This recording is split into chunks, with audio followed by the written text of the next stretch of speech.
Baik, sekarang saya jawab pertanyaan. Pertanyaan yang pertama, apakah berdosa kita orang tua bila anak cucu sulit untuk disuruh sholat? Muru auladakum bisolah, suruh anakmu sembahyang wahum abna'u sab'a sinin, umur 7 tahun. Yang umur 7 tahun angkat tangan? Oh, tak ada. Umur 7 tahun suruh dia sembahyang. Kalau sholat umur 7 tahun, berarti baca surat pendeknya umur 5 tahun. Makanya ibu sambil memasak pagi, sambil memeras santan, sambil menggoreng nasi, Bismillahirrahmanirrahim, Alhamdulillahi Rabbil Alamin,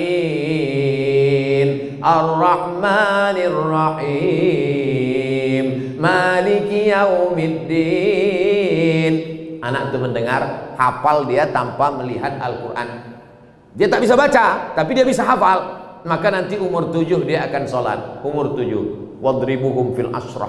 Umur 10 pukul dia. Tapi pukulnya tangan tak boleh terlalu tinggi, jangan sampai patah, jangan sampai maaf kena alat vital, jangan sampai lebam, jangan sampai tali telinga, lepas telinga itu sebelah. Abang, kata bininya, kemana telinga abang? Itulah ditarik omakku dulu tak sembahyang. Nah, oleh sebab itu maka ini penting. Wadribuhum fil asrah. Masukkan dia ke pondok pesantren, SD IT, SMP IT, SMA IT. Yang tahan berpisah dengan anak, masukkan ke pesantren boarding school. Yang tak tahan berpisah, masukkan full day. Di Medan banyak, masuk pagi, jemput sore. Tidak ada yang bisa mengontrol, mengawal anak-anak kita ini selain benteng terakhir pendidikan anak-anak kita adalah sekolah agama. Sudah disekolahkan agama, sudah dikasih makan halal, sudah dikasih tunjuk ajar, sudah dinasehati, tak juga kita sudah tidak kurang usaha. Wala taziru waziratu wizra ukhra, kita tidak memikul dosa orang lain. Bapak tak memikul dosa anak, ibu tak memikul dosa cucu, dosa tanggung masing-masing. Tapi kalau tak dididik dengan baik, tak sholat mereka, tak puasa mereka, pacaran mereka, LGBT mereka, maka ibu dan bapak berdosa karena menyia-nyiakan amanah. Alhamdulillah, masjid penuh, anak-anak datang. Alhamdulillah, tuh anak-anak banyak datang. Jangan takut ibu, jangan takut berdosa karena sudah dibawa anak ini ke masjid. Mana yang lebih kita dulukan? Kewajiban kita sama Allah atau sama suami? Kasihlah contoh. Kalau pertanyaannya umum, gimana saya mau jawab? Allahu Akbar, Allahu Akbar, kata azan. Datang lakinya, kau buatkan aku dulu kopi. Mana yang lebih didulukan? Ibu sholat atau membuatkan dia kopi? Ini tak akan terjadi. Kenapa? Karena bapak itu pasti ke masjid sebelum azan.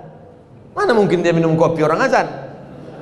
Tapi ibu dapat Fir'aun, inilah.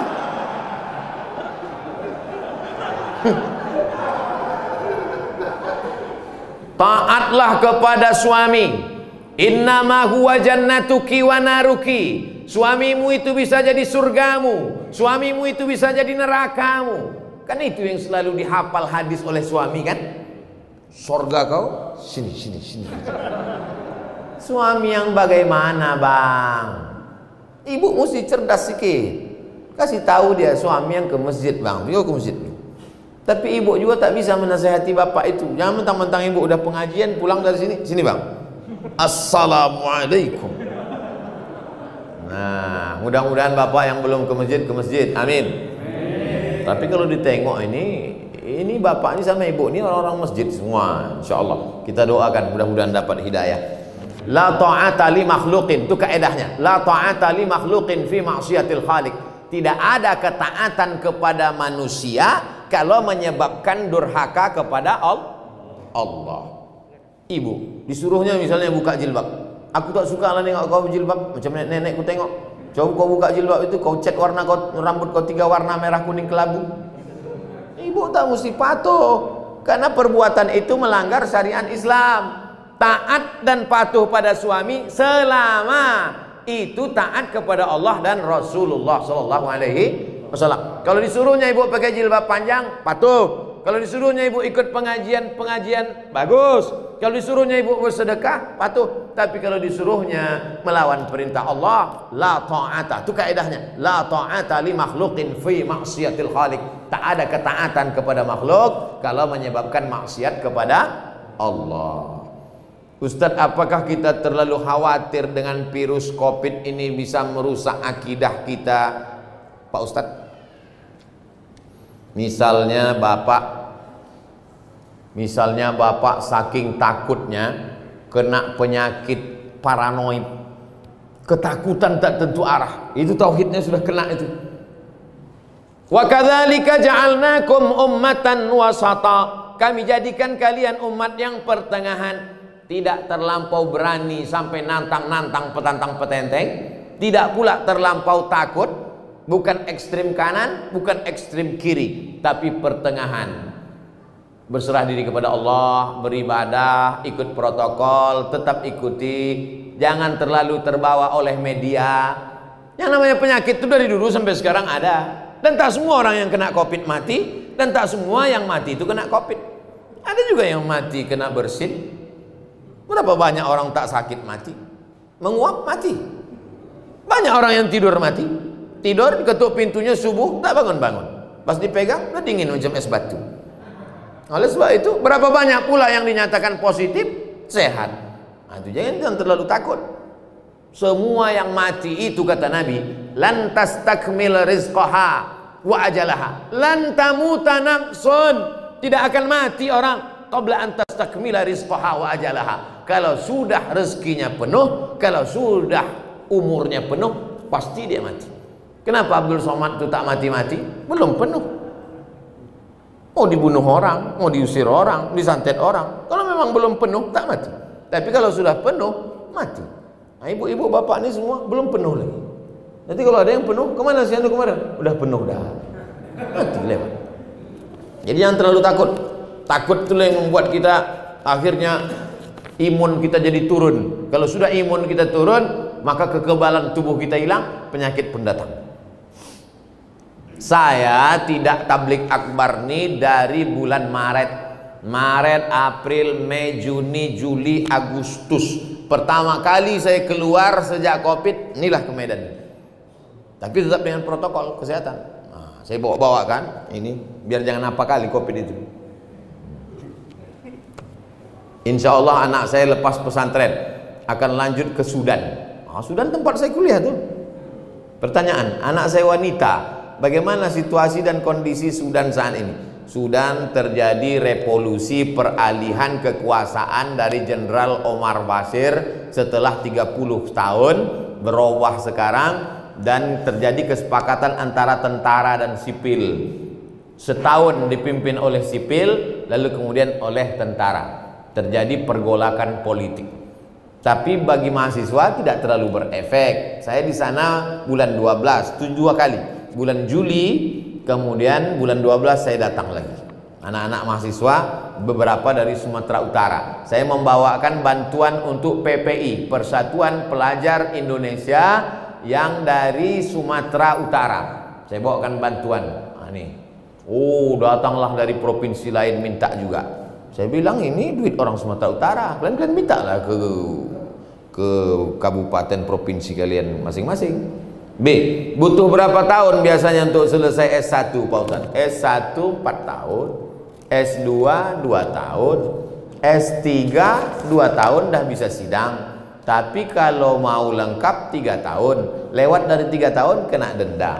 Jadi kalau umurnya berangkat 20 tahun, 4 tahun, 24, 26, 27, 28 28 pulang dia udah doktor. Tidak macam saya, udah 43 baru doktor. Judulnya akhirnya doktor juga. Tapi jadilah daripada tidak sama sekali. Pesantren anak saya saat ini dapat program beasiswa ke Sudan. Apa saja yang harus kita persiapkan untuk menuju ke situ Pak Ustadz? Bahasa Arabnya supaya dia nanti tak berat membaca kitab. Sekarang banyak kursus-kursus bahasa Arab. Kemudian hafalan Qur'annya supaya nanti kalau ada kewajiban paling tidak 1 juz, 2 juz, 3 juz. Kalau kami di Azhar Mesir dulu 2 juz 1 tahun, 4 tahun 8 juz. Di Sudan tak ada hafalan Quran.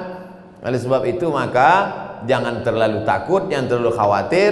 Banyak anak-anak Sumatera Utara di sana, mereka punya persatuan pelajar mahasiswa dari Sumatera Utara. Inilah pertanyaan saya lebih kurang. Terima kasih Pak Ustadz. Saya dulu tahun 1993 habis sholat subuh datang saya ke rumah Ustadz Syekh Jalaluddin Abdul Muthalib, Imam Masjid Raya Medan. Imam Masjid Raya Medan itu namanya Syekh Jalaluddin Abdul Muthalib, wakil rektor Universitas Al-Wasliyah. Habis subuh datang saya ke rumahnya di Simpang Limun. Assalamualaikum Ustadz. Waalaikumsalam.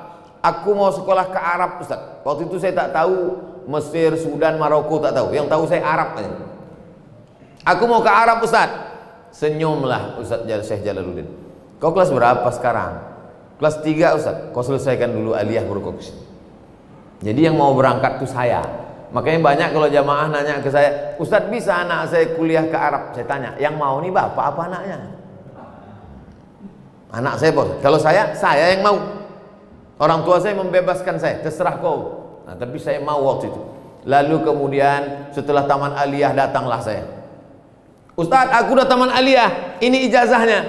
Kata Ustadz Jalaluddin Abdul Muthalib, kau bawa ijazah ini ke Jakarta, kau terjemahkan bahasa Arab, kau legalisir ke Departemen Agama, legalisir ke Departemen Luar Negeri, legalisir. Mendengar departemen itu pucat lah. Akhirnya takut saya, tak berani balik saya ke Riau. Kuliah saya di IN. Tapi Allah kasih jalan.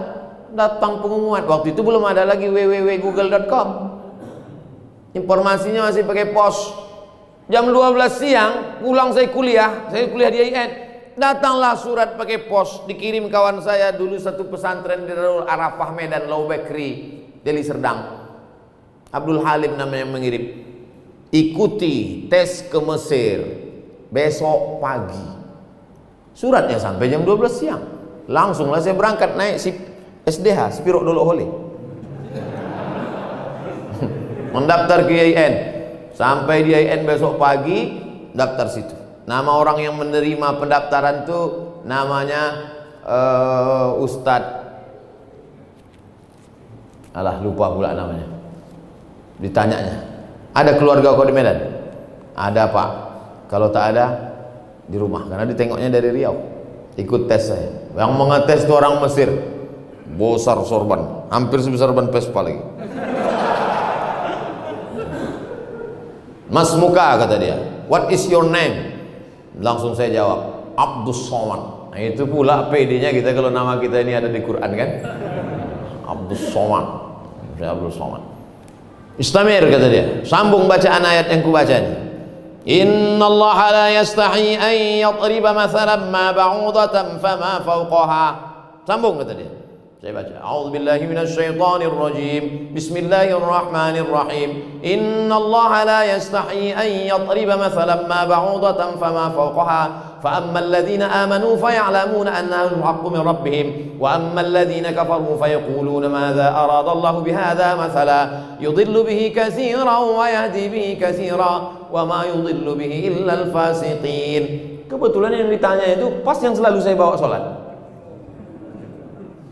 Macam tahu aja dia itu bekal kita.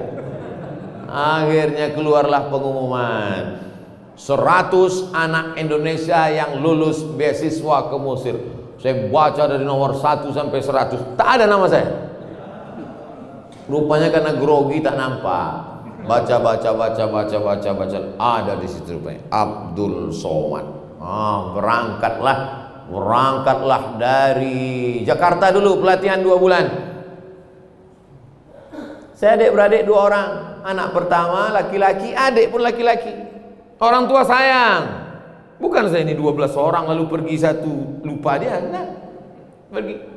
Kata mak saya tak sampai hati dia melepas. Tapi ada bang mak saya, buat saya. Kata dia, kalau ada yang melarang kau pergi, harimau mati meninggalkan belang, manusia mati meninggalkan nama. Kau nanti mau meninggalkan nama baik apa nama buruk? Kata dia. Bangkit semangat. Bangkit semangat, berangkat. Setelah 2 bulan naik pesawat lah dari Cengkareng. Mak, jangan buat kenduri sebelum aku pasti berangkat. Itu saya pesan dari awal. Karena takutnya potong kambing RT RW datang, tahu-tahu tak jadi kan, malu. Sebelum aku yakin berangkat, jangan buat kenduri. Begitu sudah di Cengkareng, udah mau berangkat, baru telepon. Aku sudah mau masuk pesawat nih. Kalau mau buat kenduri, kendurilah. Saya dari dulu memang begitu. Takut saya berspekulasi. Lalu kemudian berangkatlah kami naik Royal Jordan Airlines. Kenapa pesawat itu Ustaz naik? Itulah tiket paling murah. 5 September 1998 sampailah saya di Kairo, Mesir. Di sana itu ada 2, satu HMM, Himpunan Mahasiswa Medan, yang satu lagi ke SMR, Kelompok Studi Mahasiswa Riau. Saya ikut Riau, karena orang tua saya di Riau. Oleh sebab itu lanjut, kemudian S2 ke Maroko, habis itu S3 ke Sudan, habis itu dapat visiting profesor dari Brunei Darussalam, habis itu Datuk Seri Ulama Setenggara, habis. Yang tinggal belum satu lagi, almarhum, tinggal itu lagi. Bapak Ibu yang dimuliakan Allah Subhanahu wa taala, hidup ini kita jalani saja, bangkitkan semangat, insyaallah menatap tatapan Bapak Ibu, adik-adik semua, insyaallah kita ini semangat semuanya insyaallah. Amin. Ya rabbal alamin. Ala hazihi niyah wa kulli niyatin shalihah. Al-Fatihah.